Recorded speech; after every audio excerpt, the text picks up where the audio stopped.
Hey everyone, welcome to Group Text. Okay, I don't know about the rest of you, but all I have to hear are the iconic single piano keys of the Young and the Restless theme, and I'm off to Genoa City. The characters of Lauren Fenmore and Traci Abbot have been riles on YNR for the past, ready for this, 4 decades. But my guests today, Emmy winners Tracey Bregman and Beth Maitland, have been BFFs since they both began on The Young and the Restless back in the 80s.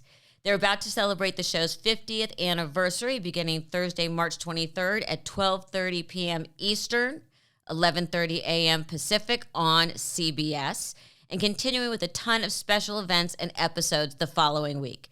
You don't want to miss all the romance and rivalry that's made CBS's longest running scripted series, the most fun you can have while staying at home. Please welcome to Group Text real life best friends, Tracey Bregman and Beth Maitland. Hi, ladies. Hi, how are you? Holy shit. Holy shit, that's a long time. You're telling us.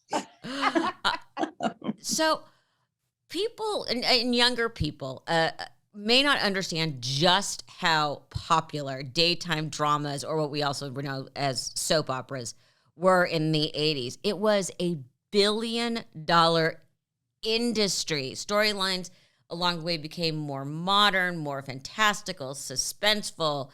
Acting teachers in New York and LA were running soap opera acting classes for daytime hopefuls. I mean, literally, and I remember this, bars held happy hours where they remember for this, VCR the episode, and people went after work to watch the playback because people didn't want to miss their programs. Now, mind you, we're not just women, but men as well. And ABC even preempted, I cannot believe this, the daytime coverage of the 1984 Olympics in Los Angeles so viewers wouldn't miss General Hospital.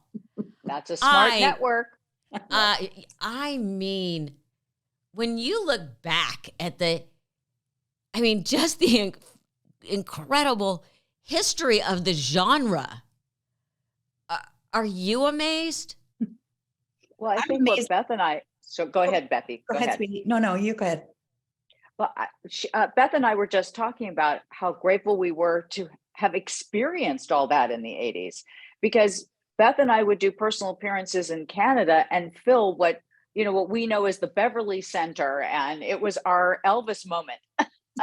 of people jumping on our limos and pounding in windows and not being able to walk down the street. And when we started, there were, Beth, 13 or 14 soaps, right?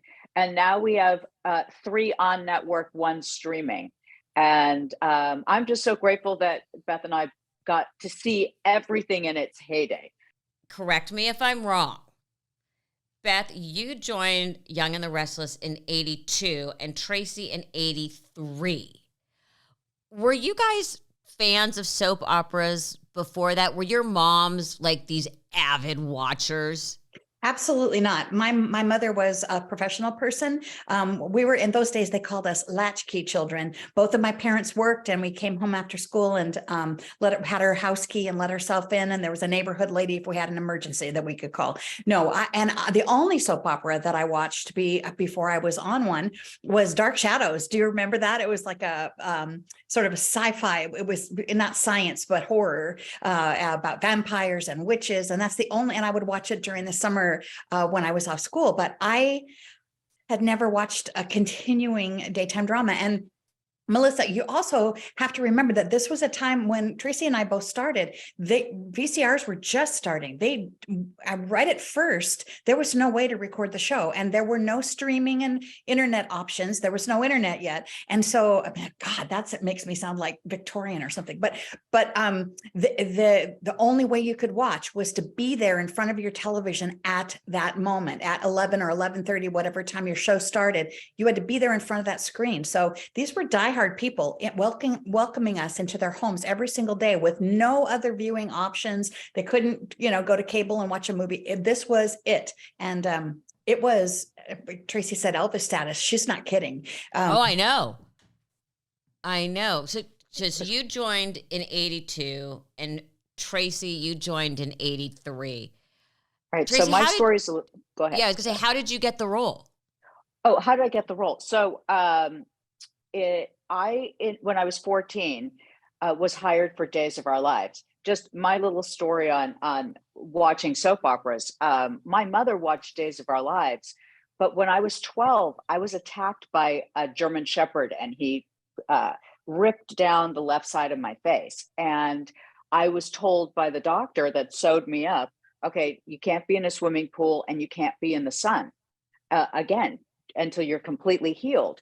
So when all my friends were outside with baby oil on them, I was inside, and that's when I started watching soap operas because I wasn't allowed outside. And when I was 14, I was hired on Days of Our Lives by Wes Kenny. And then Wes Kenny went to The Young and the Restless, and in 1982 drove up my driveway and literally said, "Hey kid, you want to do another soap opera?" And I was on a nighttime series at the time at NBC called Second Family Tree, and it had just been canceled. And I said, well, I could probably do it for a few months. And he said, well, what about, from January to the summer? I said, oh, okay, that sounds cool. And they brought me in to audition for Doug Davidson, Paul Williams' sister. And we all realized I was so not that character of Patty Williams. And so they wrote and created the character of Lauren Fenmore for me. Can you remember your first day on set? Yes, because it was with Beth Maitland, who showed me everything. I didn't even know where anything was, what to do. Bethy took me under her wing and showed me everything. We had 22 pages of dialogue. Of Lauren at that time had no last name, and she was Tracy Abbott's best friend who had just lost her virginity. Nat Bernstein is the one who ran lines with me in my parents' kitchen to get me ready for my first day with you. Beth worked with and Nat. Melissa, just for the record, Matt Bernstein is a very successful showrunner. He was a comedian and a fine actor in those days, but he is like a Hollywood royalty at this point. So that's so fun. They were in comedy class together. We were. What was your first day on set? My first day was with he has now left us, Jerry Douglas, who played John Abbott, the patriarch of the Abbott family. They were just developing the family. The show was sort of in transition, eliminating a couple of major, and soap operas are based on sort of familial rivalries. So there's like powerful, rich families, and there's economically different, like blue collar families, and they all intermarry and vie for power and money and control. And romance. So they were building a new Abbott family around Jack Abbott, who was a character that was already on the show. My first day was Jerry Douglas coming to pick me up at boarding school on my graduation day from high school to bring me home. And it was the introduction just a couple of days apart for both Abbott sisters. Eileen Davidson started a couple of days before me, and he went to pick her up at college. So he was bringing both of the girls home to introduce us and make us this new core family for the show. And it went great. I thought I was only hired for the summer for just a few months to be in a teen story for the summer. And 40 plus years later, I guess it went okay. And fortunately, 6 months after I started, Tracey Bregman was brought in to play my best friend, but also arch rival. And so it was the launch of a bullying storyline that went on for several years. Romantic competition and conflict. And from the first day, our relationship couldn't have been more opposite from what we were playing. And I think a lot of the mean stuff, Tracy, speak to this. I think it would hurt her feelings more that she had to say mean things to me than it hurt mine listening to them. Oh my God. What I had to say was so not PC. In fact, when they did all the flashbacks for my 40th anniversary, they couldn't show a lot of the stuff I said to you because it wouldn't be allowed on television today. Isn't that great? But what just struck me about what you were saying is, could you even imagine letting basically a strange adult male pick up one of your children at school to bring you home, from graduation from boarding school? I mean, that's nuts. You mean the comparison between real life and what we have to play on television? Yes. Oh, yeah. Fortunately, I was in my 20s. I mean, I was playing 18, but I was in my Right. 20s. But yeah, it is I mean, Tracy can speak to that more because she started acting in front of the camera. I did my first play when I was 13. I did mostly theater, but Tracy had to do some really interesting things as a young person under 18. Yeah, because I mean, Yeah. you could, by the way, you couldn't even, like you said, you could not even show that today. No, you couldn't even. I couldn't even remotely say what I said to her. Plus, I also went through all the standards and practices. Like some years, you couldn't show down to the middle of my back in a bed scene, and then we went through the tushy years where we were seeing every guy's tushy. And luckily, they abandoned that. Not that I didn't like seeing some of those tushies, but you know, I think it's a very different climate. Yes, I think that more what she's speaking to is the meanness, the horrible things, especially weight related story that Lauren said to Tracy, as well as it was awful. Our creator and revered Bill Bell was also a pioneer in telling difficult stories. Each summer, he would use the time kids were off school and he knew they were watching his show to do some kind of outreach, a specialty story that was, for example, mine were mostly weight related because I was a sort of an unusual character. There was a story that I spent the summer with bulimia. It had only just been named. They didn't have bulimia. I mean, they had it, but they hadn't identified it and categorized it until around about that time. So I spent a summer eating brownies and throwing up in my bathroom. So people could see. It was a real chance he took outreaching and stuff. There was a diet pill addiction storyline. Tracy has had some as well. There were some teenage pregnancy stories. These were all really controversial at the time. And nowadays, a lot of those things, like Tracy was saying, couldn't be told because now we're PC. Now we've sort of evolved, let's hope, and continue moving forward instead of backward in terms of openness and appropriateness. Inclusive. Exactly. Mm-hmm. But don't you think some of those stories that were very groundbreaking at the time still need to be told? Always. I think it's always a good opportunity, a teaching moment, or you never know who you're going to affect. And that one person who says, "Oh my God, I didn't know," or "Now I understand so many things." I love emotionally rich stories, and it's always great when it's socially relevant. I want to go back to something you said earlier, which was your Elvis moment. That people don't know, or younger generations don't know, the 80s were like soap opera mania to the point where Dustin Hoffman made Tootsie, which is an actor so desperate to get onto a soap. He dresses as a woman to land the role. And in the movie, you go through covers of magazines and this and that. How did you even begin to process what was going on in that whole genre as well? And that's part of the Tootsie storyline as well. People actually believing you were these people. Well, Beth will tell you, I mean, I had death threats because of our storyline. Because I was saying not so nice things to Traci Abbot about her weight, and people took it very, very seriously. And I think a lot of these generations don't remember what it's like. We only had a landline. We didn't have our phones. We didn't have all these streaming services. We had just a couple of networks, and so to be entertained during the day, you were watching game shows and you were watching soap operas. And a lot of professional people would have their lunch around our show hours.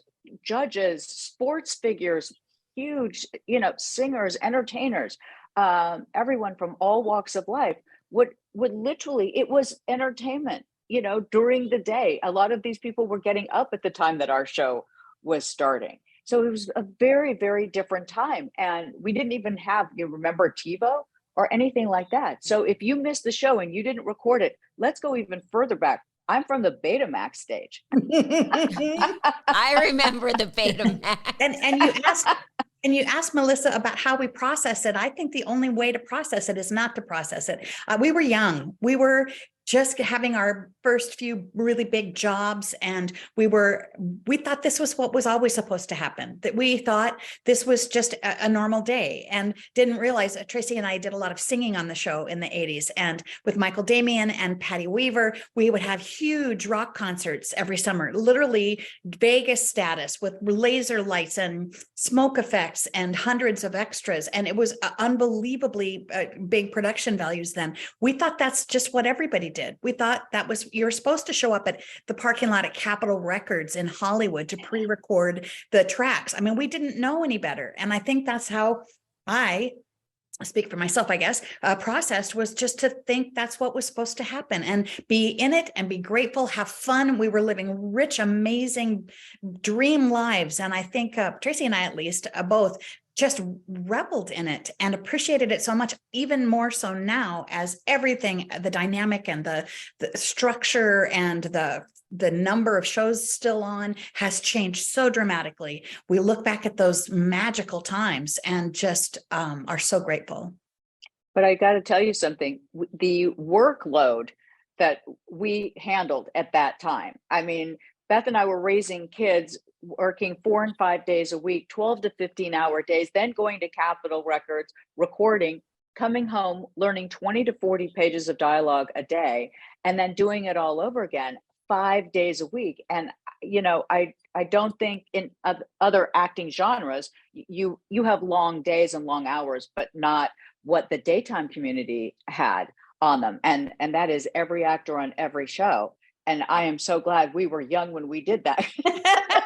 In addition, there's no end of the season. There's no hiatus. Right. There's no break. There's a Christmas holiday or a holiday time. There's a few days off, maybe at Thanksgiving. But this is a show that is on every day, during the week, every day, every week, all year long. This is not no reruns, no repeats. Now there's maybe you can see it on Paramount Plus. You can watch it in streaming. You can watch it on YouTube. There are other venues to repeat watching it, and it's now in foreign countries as well. Then it was on that day, that time, and that's it. The next day was a new day. I was, and people don't realize that on movies, if you do 4 pages a day, you are flying through it. Normal TV shows that aren't sitcoms, but more of dramas or single camera shows, maybe 7 to 8, possibly 10 pages a day. And you guys are doing 15 to 20 every day. We're shooting 7. It's like 70, right, Beth? We're shooting 70. The whole length of a script is between 65 and 70 pages. That right. We're talking about what we personally are seeing. Oh yeah, we had to we personally, right? Well, that's what I'm saying. But and now we're shooting 5 shows in 4 days. So we're doing an hour and 15 minutes of television per day, which to what you're saying is at nighttime, it can take them 7 to 10 days to shoot. And I think it's typical that actors from other areas of entertainment are brought in to play a role on a soap opera. And there have been actors on our very show that from another area of show business, very popular, big stars that couldn't manage the load, that had to just call it and say, I can't keep up.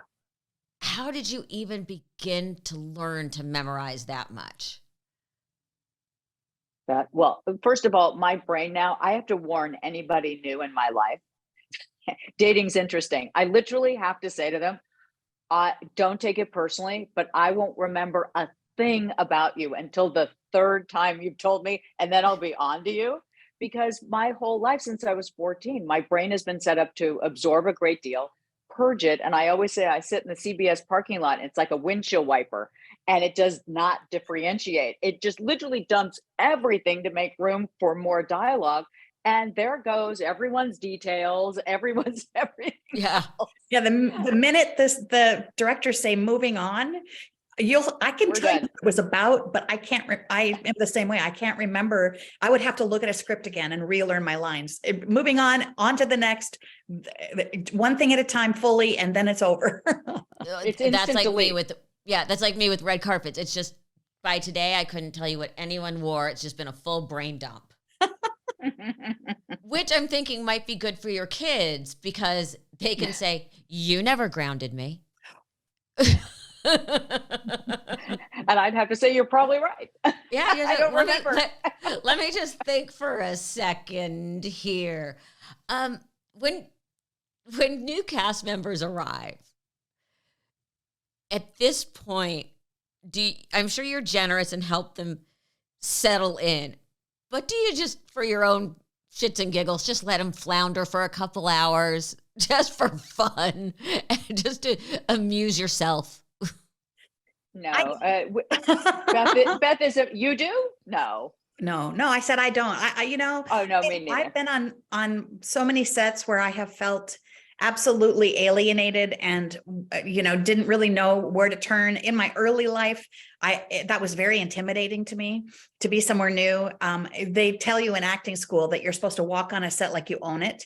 and I could never, it took me a while to own it. So if somebody is, it doesn't matter if they're a new actor or a crew person or a guest walking down the hallway. If somebody's looking around, I always stop and say, do you need help? Because me too. I wanted that for me when I was young. That's Definitely. so nice of you. Because I would think also at this point, you guys would have so many inside jokes and so many things to giggle about. We can't remember it, Melissa. Oh, we can't remember any of it. You left it in the parking lot. Melissa, there's another interesting thing that develops when you're around people that many hours a day. For that, I'm not kidding. Traci and I have been together at work. We've also been together at home and socially, but we have been together at work for 40 years. 40 years. So you talk about private jokes and things like that, but I think you develop this real on a daytime drama, unlike any place else, not doing a long run in a theater, in a production, doing a movie that takes maybe a year to shoot the whole thing on a daytime drama, because we're talking about decades here. We right now, everybody that's there wants to be there. Everybody that's there is grateful to be there. Most of the people that are there have been there a long time.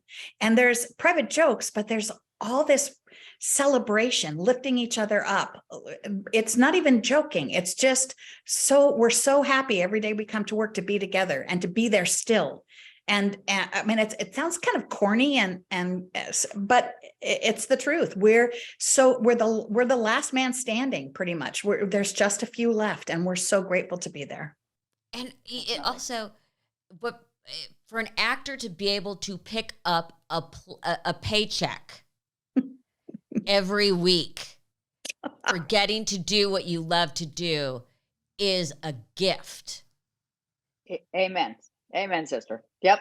Mm-hmm. And absolutely. I think that's why people also like to stay on soap operas, because in acting it's so, mercurial and it's so up and down. That kind of safety is unheard of. Do you think that allowed you to actually, and I'm not talking about the brain dump, that kind of security allowed you to have a more normal life with your families in a way? Mom went to work and then came home, and it was very consistent. And I see big actors now going on to series because they don't understand until they do one. You get to stay home. You get to be in one place and be a part of a real family. Well, first of all, I'm always, after 40 years still, I'm like, well, I don't know if I'm going to be working next month. That's just who I am. That's between you. That's between you and your therapist. Probably. I have a list for that. That would be one of them. But I always said that I was so grateful to Young and Restless and Bold and Beautiful because I got to do the two things that I love the most. And that was act and be a mom. And not in that order, be a mom and act. And bring my babies to the studio for the first 2 years of their lives. And because of the way that we shoot, we have 2 stages. I usually could either drive my kids to school or pick them up from school. Room mother for 12 years. I really felt like I could do the two things that were very, very important to me, because Beth and I had our children to be with our children and to raise our children.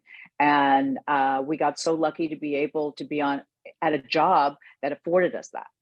And I can speak for sort of a different experience. Although I've been on the show for 40 years, I'm the only actress to play my role, as is Traci. I have been off of contract for 32 of those 40 years, which means that it's at their leisure when I return. So there have been periods of 6 months here, 4 months there, 2 months here, whatever, where I've not been on the canvas. And so I have 2 other careers that I pursued in order to be able to provide for raising my daughter and have my financial life be secure and sort of under control, so that I could be available when I could do the thing that I loved the most, which is acting. So there was a lot of juggling that goes on even within that sort of band of security of being an iconic trademark family character. I wasn't in the forefront of the story after about the first 5 to 7 years. After when we moved into the 90s and things changed a little bit, and my character had sort of run its course in terms of the weight storyline that the writers wanted to sort of use as summer stories for outreach. So my experience was a little bit different than actors that have been on the show for 40 plus years, always under contract, always with a secure job like you're describing. So, and Traci too has come and gone. She crossed over and did Bold and the Beautiful for a while, back and forth. So we've both we're not wanderers, and we're certainly not lost, but we have not had the kind of security that you're describing. But every time we come back, we have this safe place, this beautiful place to blossom and flourish. What were your other careers? What were your other businesses?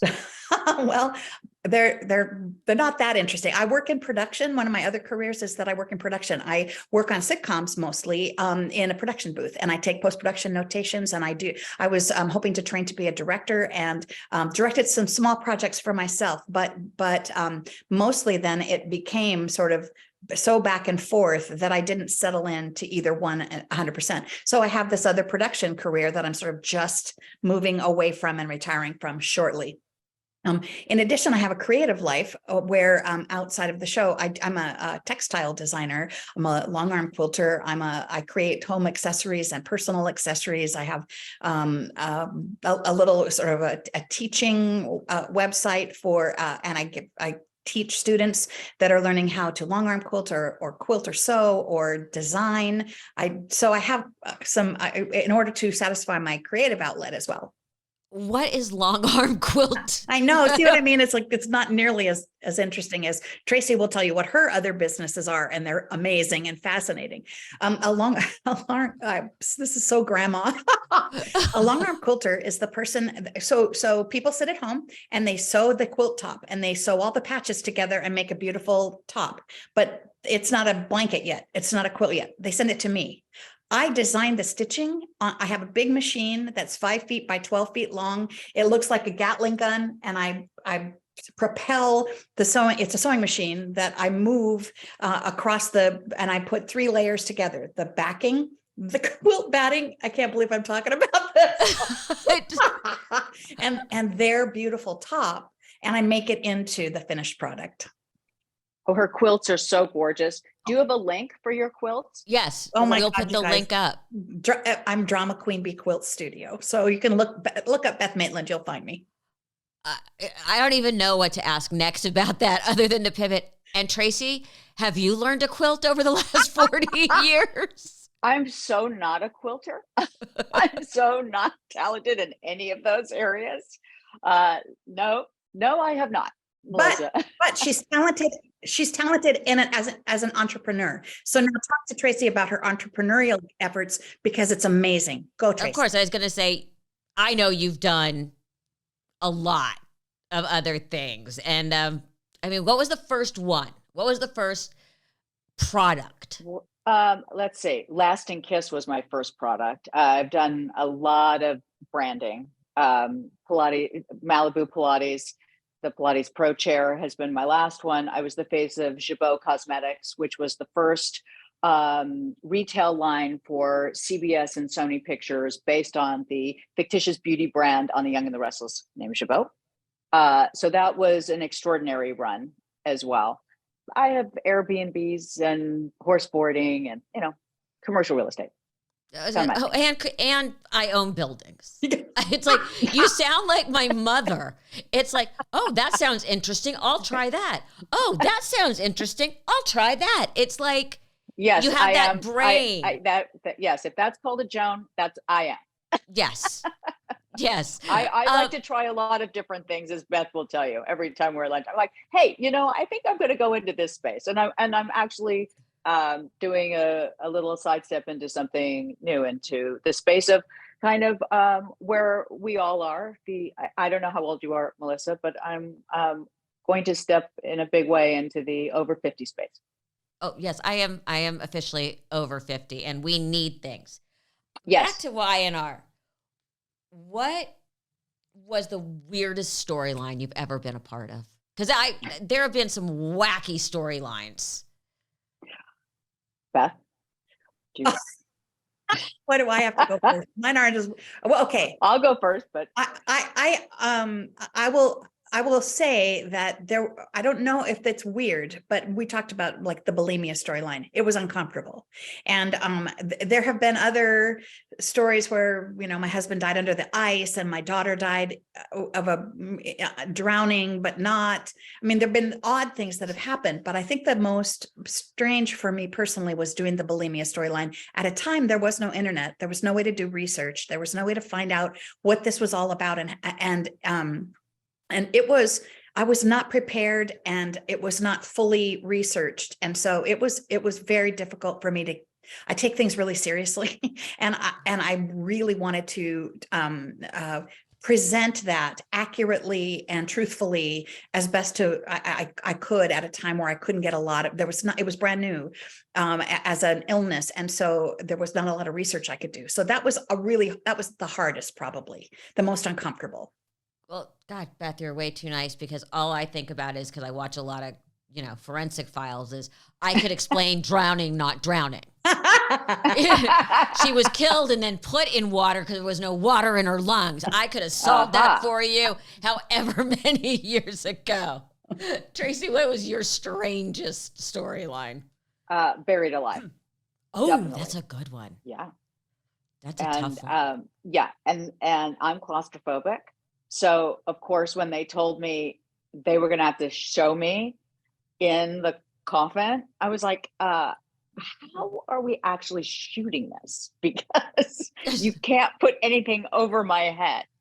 And Stephen Ford happened to be on the show at the time, President Ford's son, and he had to put his feet in the coffin with me, and I had to hold on to his feet. And they literally put the top on when they were counting down, and it came off at the top of the scene, or they would have had to have a stunt Lauren, because I couldn't have done it. But that was odd. That's odd. I can tell you one of our most fun storylines was when we actually had an iconic cat fight in a hospital waiting room. And she threw water in my face. I pushed her down magazines in a breakaway coffee table. We went through a coffee table, and it was such a girl fight. We were like pulling hair and throwing magazines and swatting at each other. It was probably the most fun I've had on set. How about you, Traci? Well, I've had to do a lot. Oh, excuse me. Miss Ivy wants up.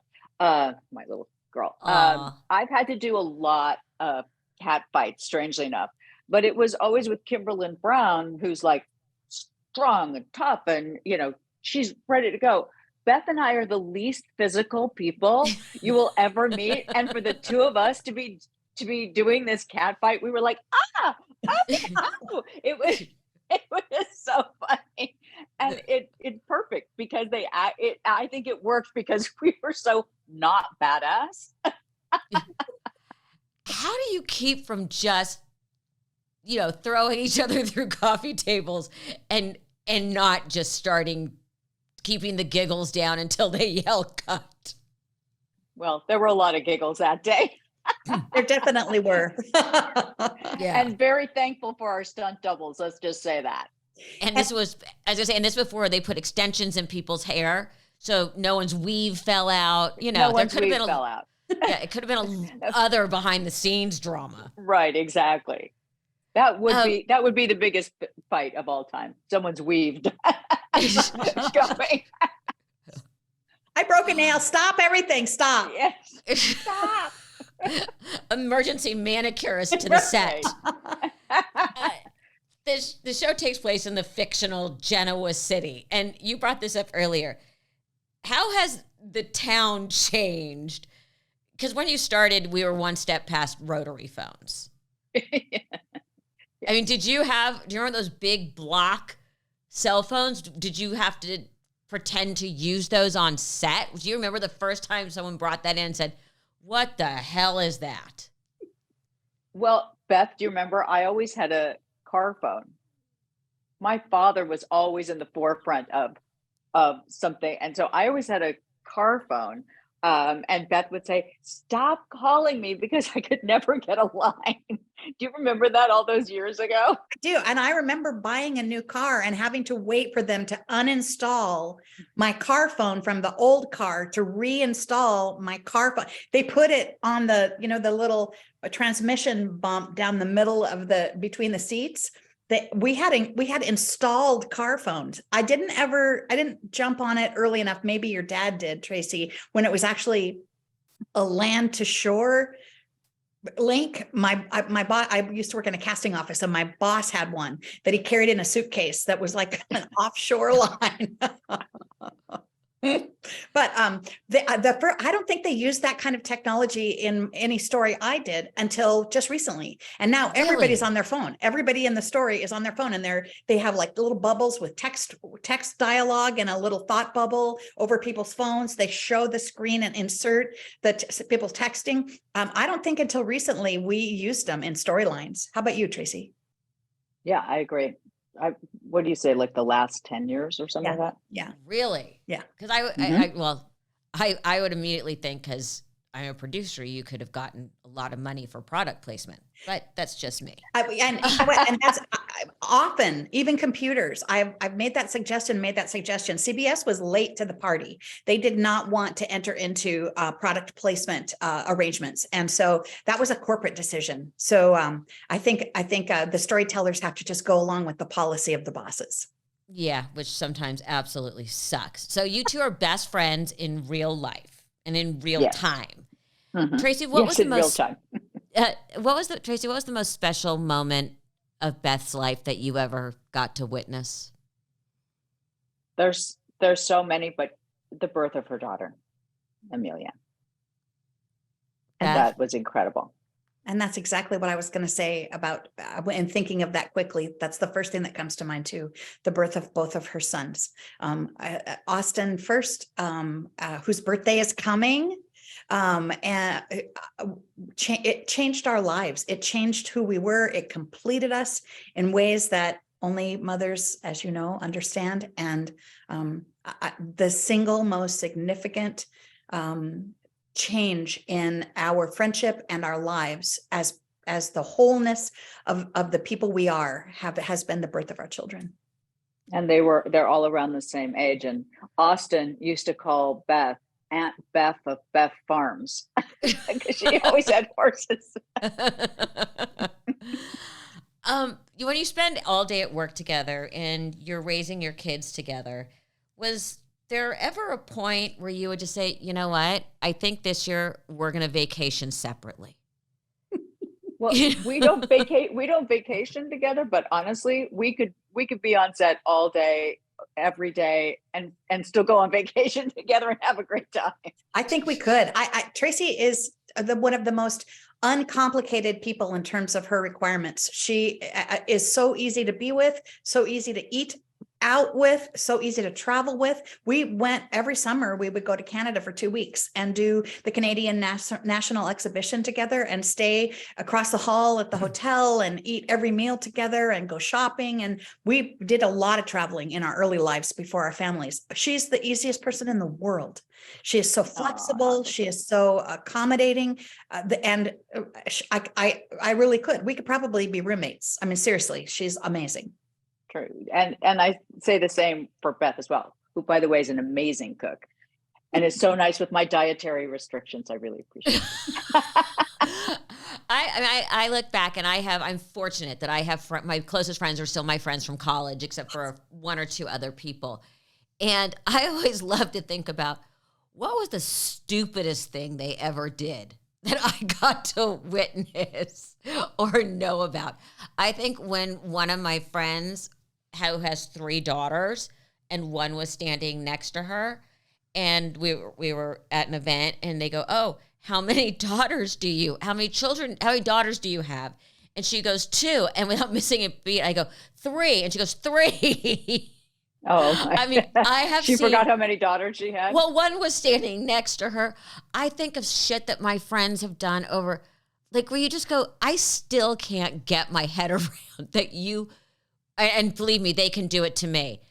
What are the stupidest moments you've ever witnessed with each other? We probably can't talk about them because they might be relationships. Boy, I don't have one. I don't have one. You don't do anything stupid. Oh, trust me, I do. But I just, I don't think we've ever had that kind of slip up with each other. I know that I've wished that maybe we hadn't experienced certain things that we experienced in our personal life. And you and I can look at each other and go, "Well, it wasn't great." But they sort of made us who we are today. I agree. I can tell. Can I talk about our Emmy night, our Emmy day? Yes. Yeah. I want to hear about the Emmy night when you both won. I know. Unbelievable. And so here we are, young soap divas, really, really new at this. And I only because by virtue of where the award presentation landed in the show, I won as Best Supporting Actress came first before Tracy's award was presented. And on the way up the stairs, I walked out of my shoe. In those days, everything it was more like a banquet hall. It was at the Waldorf Astoria, and it was like a banquet. It wasn't theater seating, it was tables, and the presentation was done, but it was obviously live television, but it was difficult to get around all the people, and the camera operators are in between the tables. And I walked right out of my shoe up the stairs, and it's live. So I couldn't limp all the way to the podium. So I had to go back and get my shoe. It was horrifying. And Tracey Bregman said, "Just think of it like you're Cinderella." Oh, and I will never forget it. I'll never get over the kindness. That's very sweet. And the funny thing is that for 40 years, it was 38 years when we won. For me, I always said Beth was the first actor that ever won. And at her 40th celebration, I said that. And she said this story. It's only because of where it was placed in the show. And I was like, I never once ever considered that would be true. For me, Beth was the number one who won first. And how incredible and extraordinary that we got to win the same year. And Melissa, so you know, we were the first actors to win any Emmy for acting in the whole history of the show. We were the first two to win Emmys ever for an acting award ever for the show. That's 38 years later. Congratulations. That's amazing. Thank you. That's not my stomach. That's my dog growling at someone outside. That's okay. I want to play a game with you. Oh, and there goes Kitty. Yeah. It's like an old married couple's version of the Newlywed Game. Oh, okay. Okay. I'd like you each to answer the same questions about each other. And then you can say if the other person got it right. So I'm going to start with Beth. How many times has Tracy changed her hair color over the last 40 years? 386. Tracy will say 386.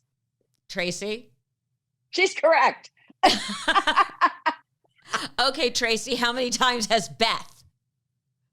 I'm going to say 2.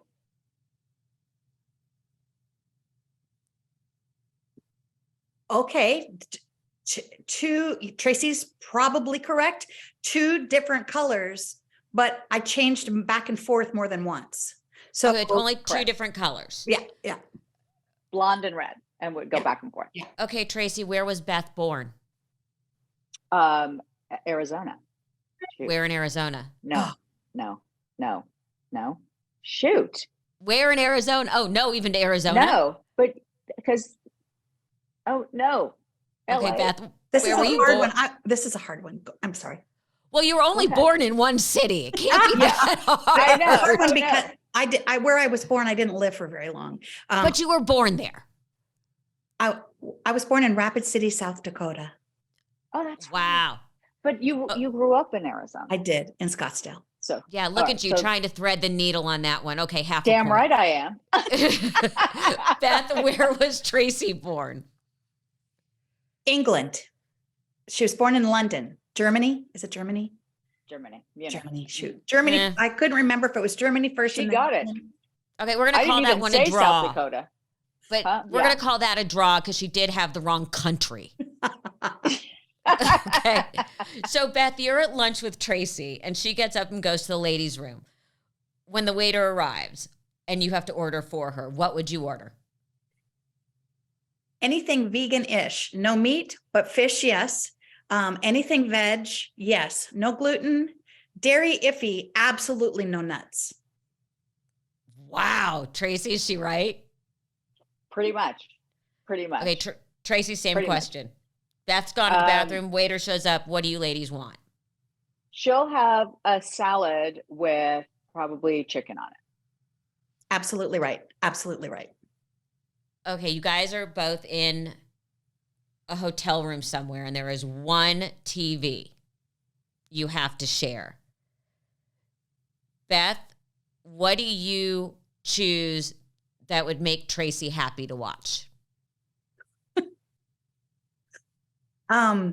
Something like your show, an entertainment-based talk or news or information gathering show, something like we would watch you. So like a pop culture. Yes. Okay, Tracy, same thing. What would you put on so that when Beth walked in, she'd be happy? Horse Network. Is there one? Yep. So like an Animal Planet. Yeah, exactly. Horse specifically. At one point, you both are gonna want to call it a day. I Are think, well, they might, that or they're taking you both out in boxes. One of the two. But I think I've decided the best storyline for you two to end with. And I just want to run it past let's you. hear it. Okay, let's hear it. I think that your two characters should finally take each other's hands, become lesbian lovers, and walk into the sunset together. What do you think? But how old are we? 90? Maybe it's just could be 90. holding hand. Maybe you're 90. Maybe you're just being buried next to each other. I don't know. What do you think? You know, listen, as long as it had good emotional story. And we get to sing at the end. Exactly. That should be it. Yeah. It's actually a very sweet finish to complicated lives when people come together that have been lifelong friends or rivals or anything, that come together at the end of their lives to celebrate each other and the contributions they've made and to honor companionship. I at 90, I don't know how much lesbian loving I'll be doing, but but I will honor companionship and togetherness, and That's it's not, it's the worst of what's been presented to me before. That's really funny. And if we're doing a song, we're going to have to do a medley if it's going to cover our whole life. Beth and Tracy, thank you so much. Once again, we've got the 50th anniversary of The Young and the Restless beginning Thursday, March 23rd at 12:30 p.m. Eastern, 11:30 a.m. Pacific on CBS, and continue with a ton of special events the whole following week. You don't want to miss it. Beth and Tracy, thank you so much. You have been an absolute pleasure. Thank you very much for having us. Great to see you this morning.